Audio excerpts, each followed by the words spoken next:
Another win for New Zealand at the M.A. Chidambaram Stadium here. This is Chandra Prabhu for the New Indian Express and I'll take you through key points of this match between New Zealand and the UAE. Let's check it out. So coming to the first moment of the match in the toss, UAE chose to bat with Mohammad Wasim and he had a very good knock, captain's knock of almost 64 runs. But my personal take from this match will be definitely Alishan Sharafu. Coming in at number 3, he's always preferred an opener, but at number 3 has done a good job donning the number 7 on his jersey. He's someone who is also looked up to the likes of MS Dhoni and Sachin Tendulkar with his Malayalam roots.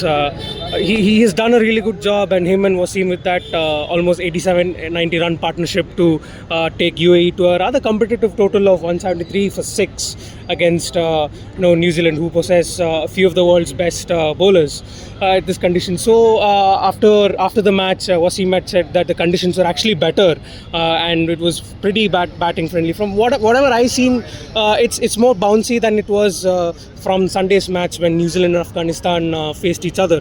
But this time out, UAE with the bat, they were good. They scored a par score. But the ball, it was where they misfired. All of their bowlers, especially Hyder Ali, who's known for keeping it tight at the power play, was seen exposed by the opening salvo of Tim Seifert and Finn Allen. A word on Finn Allen, he's scored his 106 here at this very venue. After that duck out against Afghanistan in the first match, he has basically brought himself back into the conversation with like an 84 run knock. But for Seifert, it's another day, another half century, unbeaten on 89 to get New Zealand to the target of 174 within 15 overs, and that chase just lasted for 1 hour and 15 minutes according to what the scorers have told us. So it all augurs well for New Zealand. The fact that they've prepared here at India despite losing 4-1, and all of the talk about how they are depleted and they might not make it out like it did last year. But beating Afghanistan 2 days ago and beating UAE today with such dominating fashion is definitely a statement going forward into this group, which is termed the group of death, because we have another big team here in South Africa who just beat Canada on Monday at Ahmedabad.